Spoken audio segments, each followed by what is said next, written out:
इस वक्त हम केशवान के उसी इलाके में मौजूद हैं जहां पर आज सुबह जो है सिक्योरिटी फोर्सेस और मिलिटेंटों के दरमियान जो है फायरिंग का तबादला हुआ था। जी हाँ, अगर आप मेरे पीछे देख रहे होंगे ये केशवान का वही इलाका है जहां आज सुबह जो है झड़प शुरू हुई और अभी जो हमारे पास जो रिपोर्ट मिल रही है कि उसमें एक जो है जेसीओ जो है पैरा कमांडो का उसकी जो है मौत हुई है, जबकि 3 फौज के एहलकार जो है वो ज़ख्मी बताए जा रहे हैं। ये जो है ये ऑफिशियली है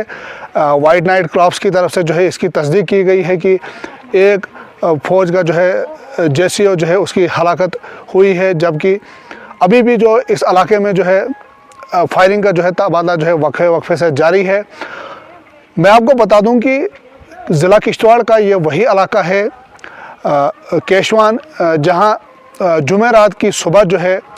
कोंतोड़ा इलाके में 2 वीडीजी के जो जवान थे वो लापता हुए थे, जिन्हें मिलिटेंटों ने जो है अगवा किया था और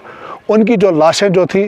वो जुमे को जो है बाद दोपहर जो है वो बरामद की गई थी